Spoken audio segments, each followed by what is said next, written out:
Congratulations Abhishek Yadav on securing All India rank to INESE 2022 from Civil Engineering branch.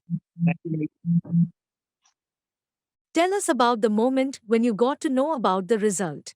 तो मुझे बहुत अच्छा लग रहा है क्योंकि ये मेरा 3rd या 4th अटेम्प्ट था, तो काफ़ी ज़्यादा खुशी हो रही है और इसके पहले एक बार मेरा रिज़र्व लिस्ट में वैसे नाम आ चुका है, लेकिन उसके बाद 2nd रैंक तक जाना ये काफ़ी बड़ी सक्सेस है मेरे लिए तो।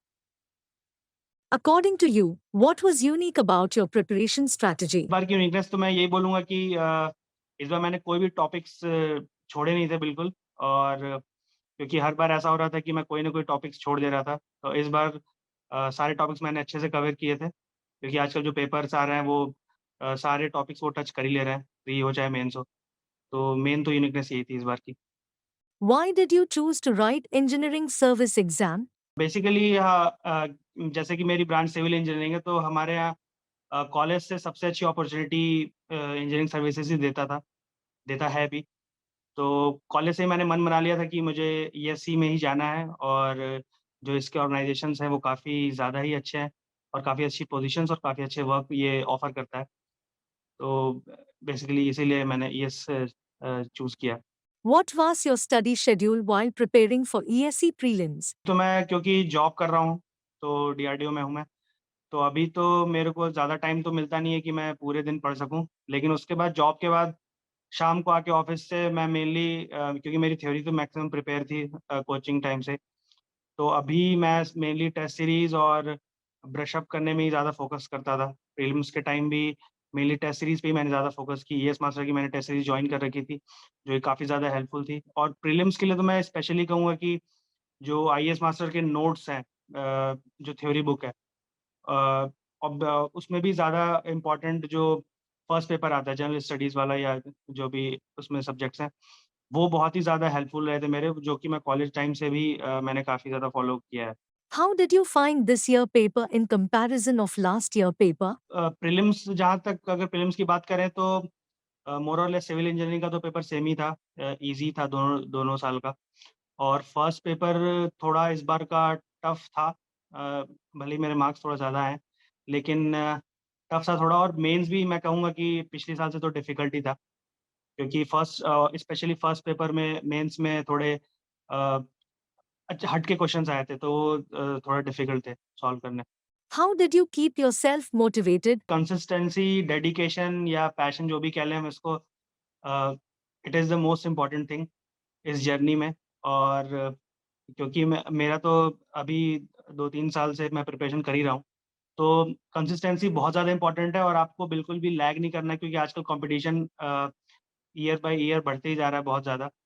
तो उसके लिए आपको हमेशा ही प्रिपेयर रहना है, टेस्ट सीरीज़ फॉलो करते रहिए हमेशा, रोज़ क्वेश्चन्स की प्रैक्टिस वगैरह वो कभी नहीं छूटनी चाहिए और रिवीजन जो है सबसे ज़्यादा इम्पोर्टेंट है, ये तो हमेशा से ही मतलब हमेशा से ही एक टेक्निक रही है कि रिवाइज़ करते रहिए ताकि आप कुछ भी छूटे ना आपसे।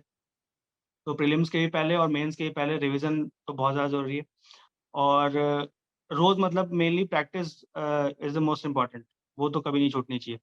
How did you prioritize the subjects? Subjects मैं कहूँगा कि मेनली हमें आजकल तो वैसे भी इतने सारे प्रीवियस ईयर पेपर्स हमारे पास रेडीली अवेलेबल हैं, तो उसमें हमें पहले ही पता होता है कि कौन से सब्जेक्ट्स पे ज़्यादा फ़ोकस करना है, कौन से पे थोड़ा हम लाइट हो सकते हैं। लेकिन आजकल तो वैसे भी पेपर्स ऐसे आ रहे हैं कि जिसमें आपको कोई भी सब्जेक्ट छोड़ना नहीं है। तो मेरे लिए तो मेनली अब तो इस साल का ये था कि कोई भी सब्जेक्ट मुझे लेस प्रायोरिटाइज़ या हाई प्रायोरिटाइज़ नहीं करना है। मेनली आप जो पहले कन्वेंशनल पेपर्स आते थे जैसे स्ट्रेंथ ऑफ मटेरियल्स है, डिज़ाइन है, ये सब चीज़ें स्ट्रक्चर्स जो है, वो आप थोड़ा ज़्यादा प्रैक्टिस कर सकते हैं क्योंकि वो मैं कहूँगा कि न्यूमेरिकल क्वेश्चन ज़्यादा आते हैं तो उसमें आप प्रैक्टिस करते हैं तो उसके बाद आपको रिज़ल्ट जो है बहुत अच्छे मिलते हैं। तो ये सब सब्जेक्ट्स आप पहले प्रिपेयर कर सकते हैं अच्छे से। उसके बाद सारे सब्जेक्ट्स तो पढ़ने ही पड़ेंगे, छोड़ना तो कुछ है नहीं। तो बेसिकली कुल मिला के सारे सब्जेक्ट पढ़ने ही हैं। तो ऐसे आप प्रायोरिटाइज़ कर सकते हैं कुछ। How did you balance your studies while doing this job? Job के पहले तो मैं कहूँगा कि थोड़ा ज़्यादा ईज़ी था क्योंकि उस टाइम मेनली सुबह से उठो और फिर अपना जो भी स्टडी है, रिवीजन है, वो सब करो, शाम तक प्रैक्टिस वगैरह करो। तो उस टाइम तो थोड़ा ईज़ी था, उस टाइम बस आपको मोटिवेशन रखना पड़ता है कि हाँ, मुझे पढ़ाई करनी है रोज़ और अभी जॉब के टाइम तो मैं बोलूँगा कि जॉब के टाइम आके फिर उसके बाद ये थोड़ा-सा ज़्यादा चैलेंजिंग था मेरे लिए, और क्योंकि कॉम्पिटिशन हर साल बढ़ रहा है तो और ज़्यादा चैलेंजिंग हो गया था। लेकिन उसके बाद भी मोटिवेशन लेवल अप रखेंगे हमेशा, और तो उसके बाद आप 4-5 घंटे भी अगर निकाल लेते हैं प्रैक्टिस के लिए या रिवीजन के लिए, तो उतने मेरे ख़्याल से काफ़ी होंगे जॉब के साथ। और अगर आप ऐसे बिना जॉब के अगर प्रिपरेशन कर रहे हैं, तो उस टाइम तो आपको आराम से 10 टू 11 आवर्स मिल जाते हैं दिन भर के, तो उसमें आप स्टडी आराम से कर सकते हैं। What was your revision strategy? Revision mainly मेरे नोट्स तो पहले से प्रिपेयर थे, और शॉर्ट नोट्स बहुत ज़्यादा हेल्प करते हैं रिवीजन के लिए तो। तो शॉर्ट नोट्स खुद के बने हुए होने चाहिए, और आप क्रिस्प एक नोट्स बनाइए खुद के, जिसमें सारी चीज़ें कवर हो, और मतलब एक तो शॉर्ट नोट्स हो गया जिसमें थ्योरेटिकल चीज़ें बहुत सारी लिखी होनी चाहिए। उसके बाद एक शॉर्ट नोट्स होना चाहिए जिसमें सिर्फ़ आपके फ़ॉर्मूलेज़ लिखे होने चाहिए, जितने भी अलग-अलग सब्जेक्ट्स के सारे फ़ॉर्मूले, कोई फ़ॉर्मूले नहीं छोड़ना है, छोटे या जैसे भी फ़ॉर्मूले हों, सारे लिखे होने चाहिए।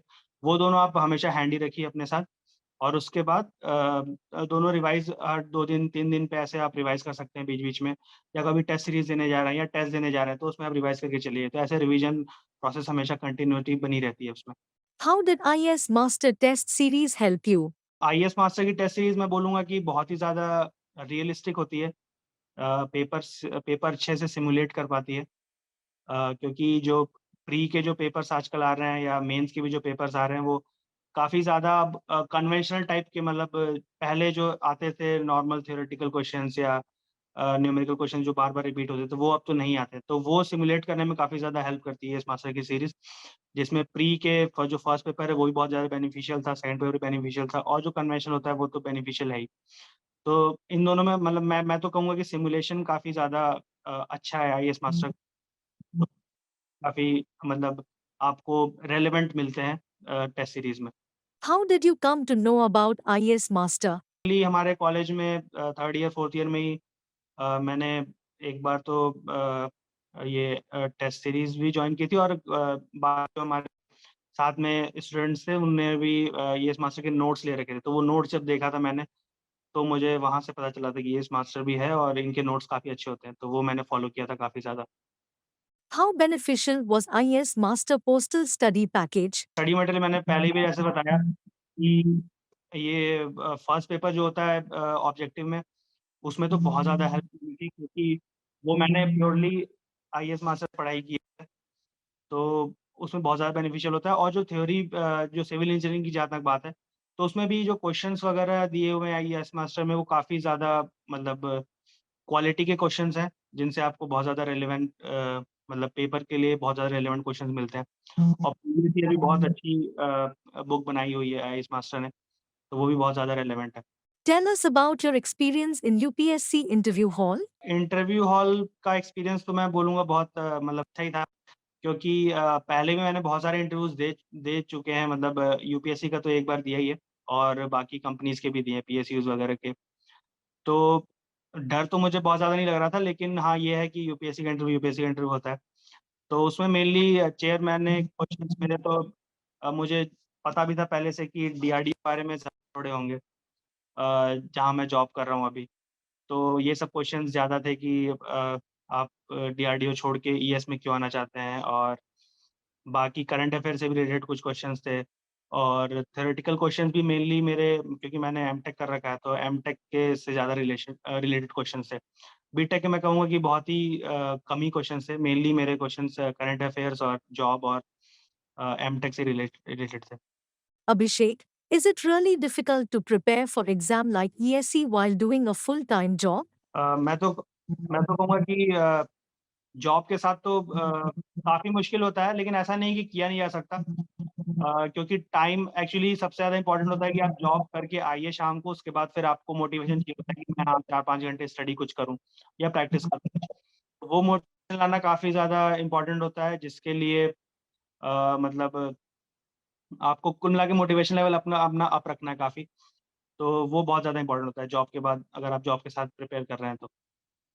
How did you manage pressure in exam hall? Exam hall का जो प्रेशर होता है वो डेफ़िनिटली ऐसा कोई एस्पिरेंट नहीं जिसको नहीं होता है। प्रेशर तो सबको ही होना ही है, और प्रेशर आना भी चाहिए थोड़ा। तो उसको टैकल करने का बस एक ही सॉल्यूशन है कि हमें ये पता होना चाहिए कि प्रेशर लेने से कोई भी हमें बेनिफिट नहीं होने वाला है और प्रैक्टिस आप जितना ज़्यादा करके जाएँगे टेस्ट सीरीज़ और क्वेश्चंस प्रैक्टिस करके जाएँगे, उतनी ज़्यादा आपको बेनिफिट होगा एक्चुअल एग्ज़ाम हॉल में। तो मैं तो कहूँगा कि प्रैक्टिस जो है वो बहुत ज़्यादा इम्पोर्टेंट है, जितनी आप ज़्यादा प्रैक्टिस किए हुए हैं, उतनी ज़्यादा आपको बेनिफिट मिलेगा एग्ज़ाम हॉल में। What was your study schedule during last month of preparation? Last month में मैं तो बोलूँगा कि मतलब मेनली मैंने जो न्यू टॉपिक्स थे, मेरे लिए अभी थोड़े-मोड़े अनटच्ड थे, वो मैंने मतलब पढ़ा तो है ही क्योंकि जो न्यू टॉपिक्स होते हैं वो आजकल बहुत ज़्यादा इम्पोर्टेंट हो चुके हैं। कभी भी क्वेश्चन्स कहीं से भी आ सकते हैं, तो वो मैंने मेनली ब्रश अप किया क्योंकि वो ज़्यादा हम भूलते हैं। जो हम हमेशा से पढ़ते हुए आ रहे हैं वो तो हमें याद रहता ही है। तो जो न्यू टॉपिक्स हैं जिनको रिसेंटली पढ़ा है हमने वो ज़्यादा रिवाइज़ करने की कोशिश करें, ताकि वो माइंड में बने रहें और उन पे और सबसे अच्छा रिवीजन का तरीका शॉर्ट नोट्स तो है ही लेकिन प्रैक्टिस करने का सबसे अच्छा मतलब मेथड है। कि आप प्रैक्टिस कर लीजिए। उसपे अगर आप 1 क्वेश्चन 2 क्वेश्चन कर लेते हैं, कन्वेंशनल टाइप क्वेश्चन, तो वो जो पूरा थ्योरी है वो क्लियर हो जाता है एक बार में। उसपे आप भले ही आप 10 बार पढ़ते रहिए, उससे ज़्यादा क्लियर होता है कि आप उसपे क्वेश्चन प्रैक्टिस कर लिए। तो मैंने मेनली यही फ़ॉलो किया कि जितने भी न्यू टॉपिक्स हैं या वो हैं, उन पे हम जो क्वेश्चन्स हैं आए हुए हैं या अभी रेलेवेंट क्वेश्चन्स हैं, वो हम प्रैक्टिस कर लें, ताकि वो रिविज़न जो है, वो अपडेटेड रहे मेरा। Abhishek, tell us about your family. मेरे फादर तो अभी प्रिंसिपल हैं केंद्रीय विद्यालय में और मेरी मदर वाइफ़ है। और मेरी एक सिस्टर है, जो कि अभी दिल्ली में अभी प्लानिंग कर रही है, बैचलर ऑफ प्लानिंग और special thanks to my father and mother and my sister also to motivate me constantly. They were my constant support and मेरे कुछ फ्रेंड्स भी हैं जिनको मैं स्पेशल थैंक्स बोलना चाहूँगा, जो कि मेरा मोटिवेशन लेवल अप करने में बहुत ज़्यादा हेल्प में पीयूष, मोहन, आकाश, पल्लवी, तो ये लोगों ने काफ़ी ज़्यादा मोटिवेशन अप किया मेरा throughout my journey. Special thanks to them. Tell us about your native place. मेरा नेटिव प्लेस तो वाराणसी है। मेरी स्कूलिंग वगैरह भी जवाहर नवोदय विद्यालय वाराणसी से ही हुई है और कॉलेज भी मेरा आईआईटी बीएचयू वाराणसी ही है। तो मेनली कॉलेज से ही 3rd-4th ईयर से मैंने प्रिपरेशन करनी स्टार्ट की थी। तो अभी तो रिज़ल्ट सबके सामने ही है फिर। Tell us about your college life. Schooling तो मेरी जवाहर नवोदय विद्यालय में थी। है तो वो रेज़िडेंशियल स्कूल हॉस्टल लाइफ़ होती है, लेकिन मेरे पापा पहले वहीं पर पीजीटी मैथ्स थे। तो मैं तो मतलब हॉस्टल में नहीं रहा, लेकिन हॉस्टल वाली लाइफ़ मैंने देखी पूरी। फिर उसके बाद मेरा जेईई में हुआ, फिर मैं आईआईटी गया, आईआईटी बीएचयू वहीं। तो वो मेरा कॉलेज लाइफ़ काफ़ी काफ़ी ज़्यादा अच्छा था क्योंकि वहाँ पे क्योंकि फैकल्टी भी अच्छी थी, एनवायरनमेंट भी अच्छा था काफ़ी। तो ओवरऑल मैंने कॉलेज के जो मज़े होते हैं वो भी लिए हैं और जब सीरियस होना था मुझे 3rd-4th ईयर में अगर मुझे ईएस के लिए प्रिपरेशन करना था तो उस टाइम भी मैं सीरियस हुआ फिर। तो ओवरऑल मेरा कॉलेज एक्सपीरियंस बहुत ही अच्छा था और What advice you want to give for all future aspirants? College aspirants के लिए तो मेरा स्पेशल मैसेज ये रहेगा कि आप 3rd ईयर से तो आप प्रिपरेशन करना स्टार्ट करना ही पड़ेगा क्योंकि आजकल कट थ्रोट कॉम्पिटिशन हो गया है बहुत ज़्यादा। तो आपको थोड़ा-सा तो हेड स्टार्ट चाहिए ही और इतने आजकल देख ही रहे हैं हम कि पोस्ट बहुत कम होती जा रही है।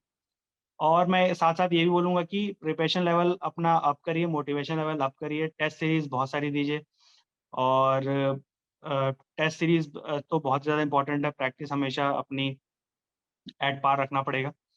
और उसके बाद फिर जो थ्योरी है, वो जो कॉलेज में पढ़ाई जाती है, वो भी काफ़ी ज़्यादा हेल्पफुल होती है, तो वो आप साथ में भी प्रिपेयर कर सकते हैं। तो बेसिकली ये practice more. You have been an excellent student here at IAS Master. We thank you so much for giving us time and for sharing your experience. God bless you.